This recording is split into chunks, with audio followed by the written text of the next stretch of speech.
Good morning to all dear students. तो चलिए आज हम लोग बातचीत करेंगे हमारे एग्जामिनेशंस के पैटर्न के बारे में। बहुत सारे बच्चे सवाल पूछ रहे हैं कि सर एग्जामिनेशंस का नेचर, स्ट्रक्चर, क्वेश्चन पेपर कैसा होने वाला है।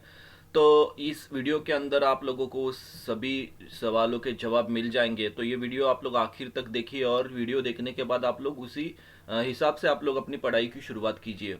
तो देखो अभी हम लोग सबसे पहले हमारा जो सिलेबस होगा उस सिलेबस के बारे में हम लोग जस्ट रिवाइज करते हैं। तो देखो चैप्टर नंबर फर्स्ट था हमारा इंट्रोडक्शन पार्ट, जिसके अंदर हम लोगों ने 7-8 वीडियोस बनाए थे। आप लोगों ने आई होप वो वीडियो देखे होंगे, नहीं देखे होंगे तो भी वो वीडियो अभी देख लीजिए। तो उसके ऊपर क्या सवाल जवाब आएंगे अभी हम लोग डिस्कस करेंगे थोड़ी देर में। उसके बाद चैप्टर नंबर सेकेंड था हमारा बैंक फाइनल अकाउंट, जिसके अंदर हम लोगों ने separately profit and loss account के प्रॉब्लम कवर किए थे। उसके बाद हम लोगों ने बैलेंस शीट के प्रॉब्लम कवर किए थे। उसके बाद उसके ऊपर हम लोगों ने कुछ असाइनमेंट्स भी कवर किए थे। तो ये सभी बातें हम लोगों ने बैंक फाइनल इस चैप्टर के अंदर डिस्कस की थी। उसके बाद नेक्स्ट चैप्टर था हमारा इंश्योरेंस क्लेम। इंश्योरेंस क्लेम के अंदर हमारे दो मेथड्स थे, एक लॉस ऑफ स्टॉक थी और सेकंड थी लॉस ऑफ प्रॉफिट। तो इतना ही सिलेबस आप लोगों का इस सेमेस्टर के अंदर है। और सिंगल एंट्री सिस्टम ये जो चैप्टर है वो चैप्टर आपका नेक्स्ट सेमेस्टर के अंदर है। तो बाय मिस्टेकली वो फर्स्ट वीडियो जो हम लोगों ने बनाया था उसके अंदर सिंगल एंट्री सिस्टम मैंने बोला था, लेकिन वो चैप्टर हमारा नेक्स्ट सेमेस्टर का चैप्टर है। तो जितना आप लोगों को अभी तक पढ़ाया गया है उसी के ऊपर आप लोगों को फोकस करना है, उसी के ऊपर आप लोगों को स्टडी करना है। और आई होप आप लोगों ने अगर सबसे पहले वो वीडियो देखे होंगे, जब जब आप लोगों को जैसे बोला गया था उस हिसाब से आप लोगों ने अगर वो वीडियो देखे होंगे तो एग्जामिनेशन के अंदर कोई प्रॉब्लम नहीं आएगी। तो सबसे इंपॉर्टेंट वाली बात, अभी हम लोग जाएंगे चैप्टर के हिसाब से। तो चैप्टर नंबर 1 जो था हमारा इंट्रोडक्शन वाला, तो सर उसके अंदर एमसीक्यू के सवाल कैसे आएंगे, ये बहुत सारे बच्चों के दिमाग के अंदर मतलब कंफ्यूजन हुआ है। और कुछ बच्चों को अभी एग्जैक्टली पता है कि हम लोगों को क्या पढ़ना है। तो ये वीडियो देखने के बाद आप लोग अगर उसी हिसाब से आप लोग पढ़ने की कोशिश करोगे तो कोई प्रॉब्लम आने वाली नहीं है। आउट ऑफ मार्क्स चाहिए मुझे अकाउंटेंसी के अंदर। और आई होप आप लोग अगर सब मतलब पढ़ाई करोगे ना तो ये बहुत बड़ी अपॉर्चुनिटी आप लोगों को कि अकाउंटेंसी के अंदर आउट ऑफ मार्क्स मिलने की। तो आप लोगों के क्वेश्चन 30 आएंगे, शायद 30 क्वेश्चन होंगे। आउट ऑफ 30 आप लोगों को 25 कुछ तो सॉल्व करने हैं। तो 30 में से 25 क्वेश्चंस अगर आप लोगों को सॉल्व करने होंगे तो हर एक क्वेश्चन के लिए 2 मार्क्स कुछ तो एग्जामिनेशंस के पैटर्न के हिसाब से होंगे। तो वो देखिए आप लोग कितने क्वेश्चंस होंगे, आप लोगों के 30 है 25 है। तो हर एक शायद तो 25 होंगे। तो 25 होंगे तो हर एक के लिए 2 मार्क्स है। आप लोगों ने कौन बनेगा करोड़पति देखा होगा। कौन बनेगा करोड़पति के अंदर कैसे सवाल होते हैं, एक सवाल 4 option A B C D, सही जवाब दोगे तो कुछ ना कुछ वहां पे अमाउंट आप लोग जीत जाते हो। तो इस तरह उसी तरह यहाँ पे आप लोग अगर एक सवाल जवाब, एक क्वेश्चन का जवाब बराबर दोगे तो 2 मार्क्स। ऐसे करते करते करते आप लोगों को 50 मार्क्स के वहां तक पहुंचना है। और जो भी कन्वर्जन होगा वो हम लोग हमारे सिस्टम के हिसाब से कन्वर्जन आप लोगों को कर कर वो आप लोगों की मार्कशीट बनाएंगे। तो एकदम सिंपल, जब एमसीक्यू होता है ना तो सबसे बड़ी अपॉर्चुनिटी क्या होती है, तो आउट ऑफ मार्क्स मिलने की। और पिछला अभी जो एमसीक्यू का एग्जामिनेशन हुआ था ना, नियर अबाउट 100 बच्चे अगर एग्जामिनेशन में हो गए ना तो 50 to 60% बच्चों को आउट ऑफ मार्क्स मिले। सोचो मतलब कितनी बड़ी अपॉर्चुनिटी है यहाँ पे। तो आप लोग मतलब इस तरह से प्रिपेयर कीजिए अपने आप को कि मुझे एमसीक्यू की एग्जामिनेशन देना है, मतलब एग्जामिनेशन नहीं देना है तो मुझे आउट ऑफ मार्क्स भी लेने हैं। तो आउट ऑफ मार्क्स लेने का ये बहुत बड़ा मौका है, आपको बिल्कुल भी गंवाना नहीं है। तो चलो अभी हम लोग डिस्कस करेंगे कि क्वेश्चन कैसे होंगे। अभी चैप्टर नंबर 1 के अंदर तो बेसिक इंट्रोडक्शन वाला पार्ट था, तो सर उसके अंदर क्या सवाल आएंगे। तो जो वीडियो पढ़ाए गए, जैसे कि आप लोगों को पता है कि बाबा समझो फॉर एग्जाम्पल ऐसा क्वेश्चन आ गया, who is the father of accounting. अभी अकाउंटेंसी का फादर कौन है, तो आप लोगों को ए बी सी डी ऐसे 4 जवाब दिए जाएंगे। समझो नाम ए का दी गया ए बी डिविलियर्स, बी का नाम दे गया एक्स वाई जेड, सी का नाम दे गया लुका दी पैसियोली और डी का नाम और कुछ तो दे दिया है। तो आप लोगों को सही जवाब पता होना चाहिए कि इसका आंसर क्या है, लुका दी पैसियोली। तो इस तरह से सवाल होंगे बेसिक वाले। क्या और इसके अंदर एक दो क्वेश्चंस के बारे में मैं डिस्कस करूंगा। क्या और क्वेश्चन क्या हो सकते हैं कि रूल्स वाला पार्ट आप लोगों को पढ़ाया गया कि पर्सनल अकाउंट के रूल्स क्या है, रियल अकाउंट्स के रूल्स क्या है, नॉमिनल अकाउंट्स के रूल क्या है, पर्सनल अकाउंट के टाइप्स कौन से, रियल अकाउंट के टाइप्स कौन से, नॉमिनल अकाउंट के टाइप्स कौन से। इसके ऊपर भी कुछ सवाल बन सकते हैं कि पर्सनल अकाउंट का रूल पूछा गया तो आप लोगों को 4 ऑप्शन दिए जाएंगे। भी 4 में से आप लोगों को एग्जैक्टली पता होना चाहिए कि पर्सनल अकाउंट का ये रूल है। कभी कभी आप लोगों को अकाउंट भी आइडेंटिफाई करने को बोला जाएगा कि समझो सलमान खान है, ये कौन सा अकाउंट है, आइडेंटिफाई कीजिए। तो आपको पता होना चाहिए कि it is a natural personal account और it is a personal account, बराबर है। उसके बाद फर्नीचर दिया गया तो आप लोगों को आइडेंटिफाई करना आना चाहिए कि it is a real account. तो इस तरह से आप लोगों को उस वीडियो के अंदर जो भी बोला गया था उसी वीडियो के ऊपर आप लोगों को सवाल बनाए जाएंगे। एक सवाल, ये एक दो सवाल ये इस रूल्स के ऊपर, अकाउंट आइडेंटिफिकेशंस के ऊपर हो सकते हैं। उसके बाद आप लोगों को मॉडर्न अप्रोच भी पढ़ाया गया था। मॉडर्न अप्रोच के अंदर कितने अकाउंट्स होते हैं? 5, बराबर है ना। कौन से होते हैं? असेट होता है, एक्सपेंसेस होता है, लाइबिलिटीज होता है, इनकम होता है, कैपिटल होता है। हर एक का अपना अपना बैलेंस भी है। आप लोगों को यह भी सवाल बन सकता है कि असेट का बैलेंस कौन सा है, एक्सपेंसेस का बैलेंस कौन सा हो सकता है, लाइबिलिटीज का बैलेंस कौन सा हो सकता है, इनकम का बैलेंस कौन सा हो सकता है। तो इस तरह से सवाल आप लोगों को बन सकते हैं। और मॉडर्न अप्रोच के अंदर अकाउंट्स कितने हुए, आप लोगों को पूछा गया कि how many accounts in the modern approach, तो आपको ऑप्शन दिए जाएंगे 4, 5, 6, 7। तो एग्जैक्टली आंसर कितना होगा? 5 अकाउंट्स मॉडर्न अप्रोच के अंदर होते हैं। तो इस तरह से मतलब माइक्रो ऑब्जर्वेशन आपको करते जाना है बस, बाकी कुछ दिमाग लड़ाना नहीं है। तो ये जो फर्स्ट चैप्टर था, इस फर्स्ट चैप्टर के अंदर आप लोग कुछ एंट्री भी दी जाएंगे। समझो आप लोगों को एंट्री दी गई कि सैलरी पेड ₹1000, तो एंट्री क्या हो सकती है? Salary account debit to cash. तो इस तरह से आप लोगों को छोटी मोटी जो भी बातें होगी 11th-12th के अंदर आप लोगों ने जो भी पढ़ा था, तो वही बातें वही आप लोगों को यहाँ पे बेसिक इसके अंदर पूछा जाएगा। आउट ऑफ 25 जो क्वेश्चन आपको सॉल्व करने हैं ना, उसमें से 7-8 क्वेश्चन तो फर्स्ट चैप्टर के अंदर ही होंगे, जो आप लोग मतलब आप लोगों का 11th-12th और कुछ स्टार्टिंग वाले वीडियो का एक्सपीरियंस लेकर आप लोग पढ़ सकते हो। तो ये हो गया चैप्टर नंबर 1 के बारे में। तो नेक्स्ट चैप्टर था हमारा chapter number 2, bank final account. तो इसमें आप लोगों को कंफ्यूजन है कि सर इसके अंदर प्रॉब्लम के ऊपर फोकस करना है या एग्जैक्टली क्या पढ़ाई करनी है।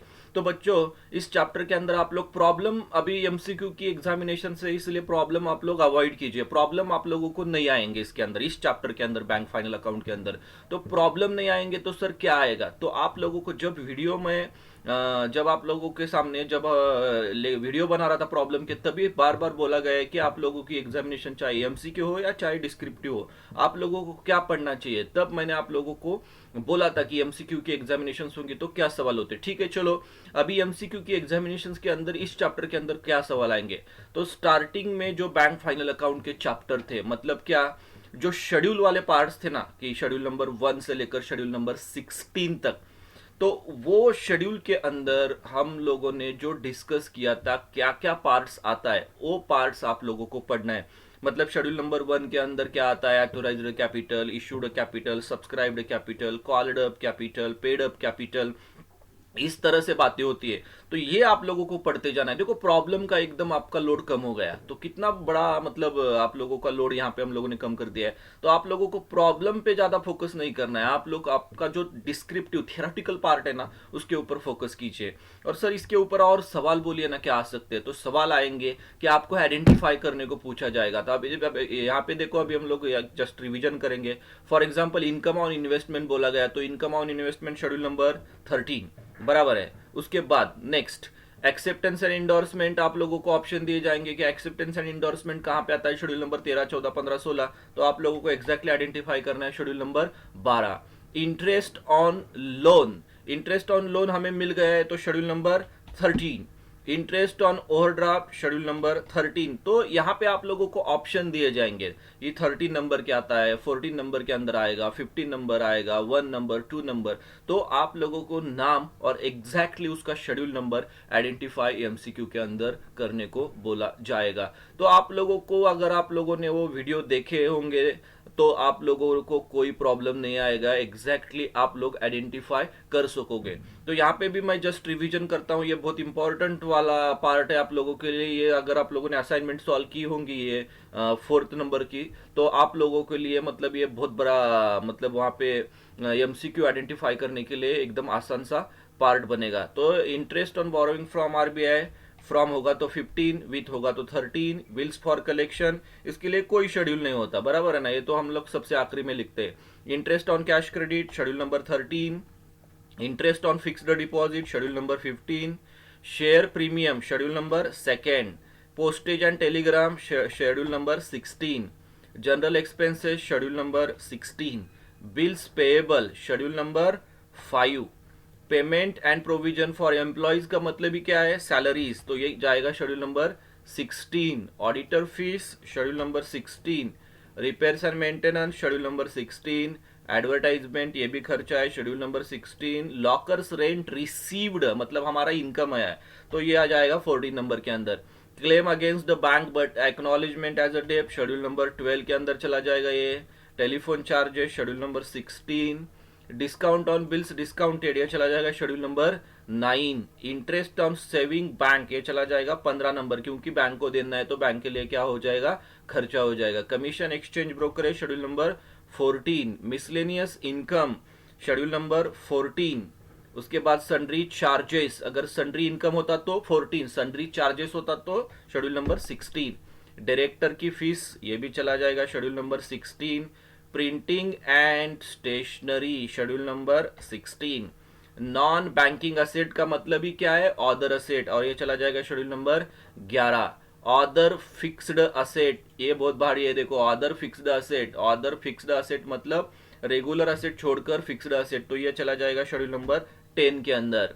उसके बाद डिप्रेसिएशन ऑन बैंक असेट्स ये चला जाएगा schedule number 16। Transfer fees schedule number 14। Interest on balance with RBI, with होगा तो 13, फ्रॉम होगा तो 15 याद रखना है। Profit on sale of investment schedule number 14।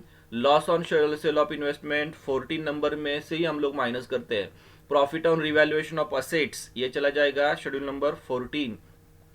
Inter office adjustment debit होगा तो 11, क्रेडिट होगा तो number 5। Investment in share schedule number 8। Interest on investment in government security schedule number 8। उसके बाद cash in hand schedule number 6। Interest accrued on investment debit होगा तो 11। Balance with RBI schedule number 6। उसके बाद balance with bank of Maharashtra, RBI छोड़कर any other bank होती है तो आप लोगों को लेना है शेड्यूल नंबर 7। टर्म लोन चला जाएगा शेड्यूल नंबर 9। कैश क्रेडिट चला जाएगा शेड्यूल नंबर 9। ओवरड्राफ्ट चला जाएगा schedule number 9। Bills discounted purchased भी चला जाएगा शेड्यूल नंबर 9। उसके बाद प्रीमाइसेस, प्रीमाइसेस यानी कि fixed asset, furniture schedule number 10। Authorised capital ये चला जाएगा शेड्यूल नंबर 1। उसके बाद गोल्ड होगा तो शेड्यूल नंबर 8, सिल्वर होगा तो schedule number 11। Share capital schedule number 1। General reserve schedule number 2। Statutory reserve आप लोगों को पता है schedule number 2। Borrowing from other bank, borrowing दिखता है तो schedule number 4। Bills payable schedule number 5। Fixed deposit schedule number 3। उसके बाद रेवेन्यू रिजर्व, रेवेन्यू रिजर्व कहां पे चला जाएगा, ये भी चला जाएगा schedule number 3।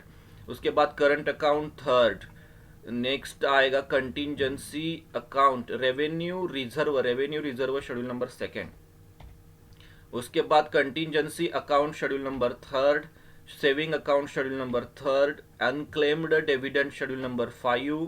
Branch adjustment credit होगा तो बच्चों शेड्यूल नंबर 5th, और ब्रांच एडजस्टमेंट डेबिट होगा तो शेड्यूल नंबर 11। और खर्चे दिए क्या नीचे देखो, नहीं है। चलो अभी ये मैक्सिमम आप लोगों के लिए एग्जांपल्स था और इसका डिटेल समरी आप लोगों को मैंने स्टार्टिंग वाले वीडियो में बोला था। तो ये आप लोग ऐसे पढ़ाई करना इस चैप्टर के अंदर कि कौन से शेड्यूल के अंदर कौन सा नाम आएगा, बराबर है। उसके बाद और क्या एमसीक्यू आ सकते हैं, तो आएगा एमसीक्यू फॉर एग्जांपल समझो कि बैलेंस शीट का फॉर्म कौन सा है, ABCD, तो आप लोगों को पता है बैलेंस शीट का फॉर्म ए होता है और प्रॉफिट एंड लॉस का फॉर्म बी होता है, बराबर है ना। तो ये आप लोग मतलब देखो वहां पे फॉर्म ए दिया है क्या, फॉर्म बी दिया है क्या, तो कंफ्यूज किया जाएगा आप लोगों को।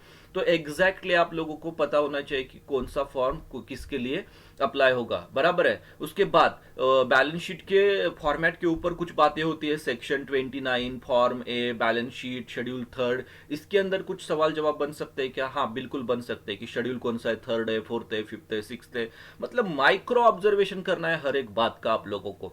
प्रॉब्लम अभी भूल जाओ, अभी तुम लोग ये जो बातें मैं आप लोगों को बोल रहा हूं ना, यही बातें आप लोग आपके नोटबुक में लिखने की कोशिश करो और इसी के ऊपर बार बार फोकस करो, ताकि ये चैप्टर बहुत सिंपल है, आसान है, आउट ऑफ मार्क्स आप लोगों को 100% इस चैप्टर के अंदर मिल सकते हैं। अगर कोई नाम आप लोगों को समझ में नहीं आता तो आप लोग नीचे कमेंट बॉक्स में लिखो, ताकि मैं आप लोगों को और उसके अंदर डिटेल्स में एक्सप्लेनेशन कर सकूं। तो ये समझ में आया आप लोगों को बैंक फाइनल अकाउंट के अंदर क्या पढ़ना है। तो सबसे इंपॉर्टेंट वाली बात, आप लोग इसके अंदर स्टार्टिंग वाले सभी फॉर्मेट पढ़ोगे, अंडरलाइन करोगे, उसके बाद कौन सा नंबर कौन से शेड्यूल के अंदर आता है वो देखोगे, बैलेंस शीट कौन सा फॉर्म है, प्रॉफिट एंड लॉस कौन सा फॉर्म है, शेड्यूल नंबर कौन से उसके अंदर, सेक्शन कौन सा है इसके अंदर, ये सभी बातें आप लोग चैप्टर नंबर 2 के अंदर सोचोगे। अभी चलते हैं हम लोग next chapter, insurance claim. Insurance claim के अंदर क्या आएगा, इसके अंदर भी आप लोगों को फोकस करना है थियोरटिकल। छोटे मोटे प्रॉब्लम इसके अंदर बन सकते हैं कि आप लोगों को कैसा, अभी समझो लॉस ऑफ स्टॉक की मेथड थी और लॉस ऑफ प्रॉफिट वाली मेथड थी। लॉस ऑफ स्टॉक के शायद 6-7 प्रॉब्लम हो गए और लॉस ऑफ प्रॉफिट का एक प्रॉब्लम हो गए। अभी वहां पे प्रॉब्लम ज्यादा पूछेंगे नहीं तो आप लोगों को ज्यादा प्रॉब्लम पड़ा के कुछ फायदा भी नहीं था। तो अभी जो आप लोगों को एग्जामिनेशन के अंदर डिस्क्रिप्टिव टाइप और एमसीक्यू टाइप लिखना है उतना तो वहां पे हम लोगों ने कवर किया है। तो इस चैप्टर के अंदर इंश्योरेंस क्लेम के अंदर आप लोगों को क्या सवाल बन सकते हैं, तो हम लोग अभी यहाँ पे डिस्कस करेंगे। तो देखो, इंश्योरेंस क्लेम के अंदर लॉस ऑफ स्टॉक वाली मेथड थी। सबसे पहले बोलो मुझे उसके अंदर कितने स्टेप्स थे, 4 स्टेप्स थे, trading account, estimated trading account, actual loss और क्लेम, बराबर है। ये सभी बातें वहां पे हैं। डेबिट साइड के अंदर कौन से नाम आते हैं, ओपनिंग, परचेस वगैरह। क्रेडिट साइड में कौन से नाम आते हैं, सेल्स, क्लोजिंग स्टॉक वगैरह। ये भी आप लोग माइक्रो ऑब्जर्वेशन करके वहां पे ऑब्जर्व करने की कोशिश करो कि डेबिट ओपनिंग स्टॉक कहां पे आता है, सेल्स कहां पे आता है, डेबिट में आता है, क्रेडिट में आता है, एग्जैक्टली क्लेम कैलकुलेट करने की प्रोसेस क्या है। अभी देखो यहाँ पे भी सवाल बन सकता है कि क्लेम की प्रोसेस क्या है। आप लोगों को एबीसीडी ऑप्शन दिया जाएगा, सबसे पहले ट्रेडिंग, फिर एस्टिमेटेड, फिर एक्चुअल लॉस, फिर क्लेम।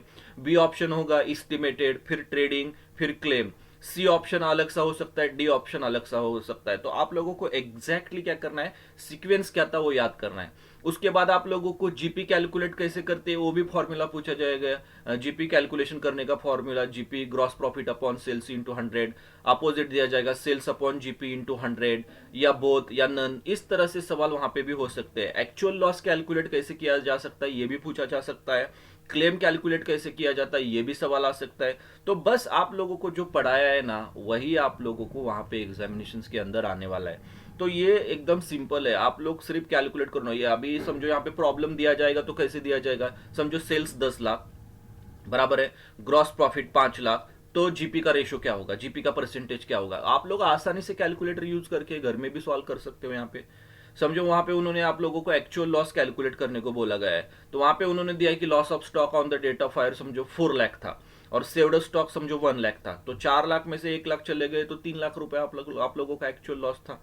तो मतलब एकदम सिंपल है, बहुत बड़े डिफिकल्ट टाइप वाले क्वेश्चंस नहीं होंगे एमसीक्यू के अंदर, बराबर है। ये बात तो दिमाग के अंदर क्लियर हो गई। तो ये जो मेथड थी लॉस ऑफ स्टॉक वाली, बस उसी मेथड के अंदर आप लोगों को फॉर्मूला एग्जैक्टली याद करना है, प्रोसेस याद एग्जैक्टली करनी है, कौन सा नाम कौन सी साइड को आता है ये एग्जैक्टली आप लोगों को आइडेंटिफाई करना है।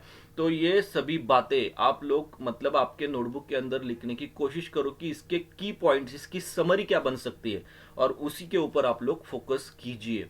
ओके, इसके बाद नेक्स्ट वाली मेथड थी लॉस ऑफ प्रॉफिट वाली। लॉस ऑफ प्रॉफिट के अंदर भी 4 स्टेप्स हमारे बने थे। शॉर्ट सेल्स था, उसके बाद 2 रेशो हम लोग निकालते, earning ratio, GP ratio, indemnity ratio, उसके बाद क्लेम, ग्रॉस क्लेम और नेट क्लेम, बराबर है। तो ये भी आप लोगों को सीक्वेंस पूछा जाएगा कि आप लोगों को क्लेम कैलकुलेट करने की एग्जैक्टली प्रोसेस क्या है। शॉर्ट सेल कैसे कैलकुलेट किया जाता है ये भी सवाल बन सकता है। अर्निंग रेशियो का नाम अलग सा क्या है, जीपी रेशियो है। इंडेमनिटी रेशियो का भी फॉर्मूला आप लोगों को पूछा जा सकता है। क्लेम का फॉर्मूला भी आप लोगों को short sales into lower percentage. तो बस उसी के ऊपर आप लोगों को सवाल जवाब आएंगे। प्रॉब्लम आप लोग अभी भूल जाओ, प्रॉब्लम आप लोगों को ज्यादा करने की जरूरत नहीं है। सिर्फ वीडियो देखो, वीडियो देखने के बाद उसकी समरी बनाओ, समरी बनाकर उसी एक 5-6 पन्नों की समरी बनेगी तो आप लोगों का एमसीक्यू का पेपर एकदम आसानी से आप लोग सॉल्व करोगे। तो बच्चों ये था आप लोगों का एग्जामिनेशन से रिलेटेड वीडियो। अगर ये वीडियो देखने के बाद आप लोगों के दिमाग के अंदर कुछ डाउट्स होंगे तो बिल्कुल पूछो कि सर ये बातें समझ में नहीं आई, आप लोगों को उसके जवाब मिलेंगे। तो सबसे पहले आप लोग अभी वीडियो एक बार देखो, मतलब 1 दिन लगेगा बस आप लोगों को पूरा मतलब क्या है वीडियो 15-20 मिनट के वीडियो है। एक साथ आप लोगों ने स्टार्ट किया ना वीडियो देखने के लिए, तो आप लोग आखिरी तक लॉस ऑफ प्रॉफिट तक सभी वीडियो एक बार देख लो। वीडियो देखते देखते आप लोग नोटबुक ले लो, पेन ले लो और नोट डाउन करने की कोशिश कीजिए कि मुझे क्या नहीं आता और मुझे क्या पढ़ाई करनी है, क्या फोकस करना है। तो बस ये हो गया ना, तो आप लोगों का अकाउंटेंसी का फर्स्ट पेपर है। फर्स्ट पेपर के अंदर ही आप लोग अगर अच्छा पेपर जाएगा तो डेफिनेटली आप लोगों का कॉन्फिडेंस बढ़ेगा। आप लोगों को आपके मार्क्स मेंटेन करने हैं। बीएम आईटी वाले स्टूडेंट्स गौर से सुनो, आप लोग अच्छे होशियार स्टूडेंट्स हो, आप लोगों के मार्क्स अच्छे, आप लोगों के परसेंटेज अच्छे है। अभी कोविड की वजह से ऑनलाइन एग्जामिनेशन है, बराबर है, तो किसी भी प्रॉब्लम की वजह से आपके मार्क्स कम नहीं होने चाहिए। आप लोगों को आपका रिजल्ट इंक्रीज करना है। इन फ्यूचर कोई नहीं आएगा आप लोगों के मार्क्स कम हो गए तो ये क्या आज कोविड है कल चला जाएगा, लेकिन आप लोगों की मार्कशीट आपके साथ जिंदगी भर रहने वाली है, आप लोगों के लाइफ टाइम आपके साथ रहने वाली है। तो आपके मार्क्स के ऊपर ही आपकी पहचान होगी। तो आप लोग अपने मार्क्स बढ़ाना है, कोशिश करना है, पढ़ाई करना आप लोगों की जिम्मेदारी है। तो आप लोग आज से, अभी 4-5 दिन बाकी है, तो कंटिन्यूअसली आप लोग इसी बातों के ऊपर फोकस कीजिए। फर्स्ट पेपर अच्छा गया तो नेक्स्ट पेपर के लिए आप लोगों का कॉन्फिडेंस बढ़ेगा। और एमसीक्यू आप लोगों के लिए बहुत बड़ी अपॉर्चुनिटी है। आप लोग 100% मार्क्स इसके अंदर ले सकते हो। शायद जिंदगी में दोबारा कभी ऐसी एमसीक्यू वाली अपॉर्चुनिटीज नहीं आएगी, क्योंकि एग्जामिनेशन आमतौर पर डिस्क्रिप्टिव होती है और डिस्क्रिप्टिव में आउट ऑफ मार्क्स मिलने के चांसेस भी बहुत कम होते हैं। लेकिन एमसीक्यू का आप लोग मतलब इतना बेनिफिट उठा सकते हो कि आप लोगों की मार्कशीट, किसी ने पूछा ना आकर कि तुझे कितने परसेंटेज हो, तो आप लोग मतलब आंखों में आंखें डालकर बोल सकते हो मुझे 98% है, 99% है। सर इतने परसेंटेज मिल सकते हैं क्या? हाँ बिल्कुल मिल सकते हैं, मिले। अभी एग्जामिनेशन सक्सेसफुली हो गई है ऑलरेडी। तो ये सभी बात आप लोग मतलब सिस्टमैटिकली अपने आपको पॉजिटिव एटीट्यूड बना लो और एग्जामिनेशंस के लिए आप लोग रेडी हो जाओ। तो चलो बच्चों, ये वीडियो था आप लोगों के लिए। आप लोगों को एग्जामिनेशंस के लिए मैं बेस्ट ऑफ लक देता हूं। और मुझे जितने सारे स्टूडेंट्स को पेपर होने के बाद पेपर इजी गया, तो आप लोग मुझे बोलो कि सर पेपर था, हम लोगों ने पूरा 100% सॉल्व किया है। और जब आप लोगों का रिजल्ट भी आएगा तब भी बोलना है सर मुझे आउट ऑफ मार्क्स मिलने हैं, मुझे वही बातें आप लोगों से सुननी है। तो आप लोग ये सभी बातें करोगे एंड नेक्स्ट सेमिस्टर के लिए और कॉन्फिडेंस आप लोगों का बढ़े इस सेमिस्टर के अंदर अगर अच्छे मार्क्स मिलते हैं। तो चलो ठीक है, बेस्ट ऑफ लक एंड आप लोग पढ़ाई के लिए अभी शुरुआत कीजिए। Thank you.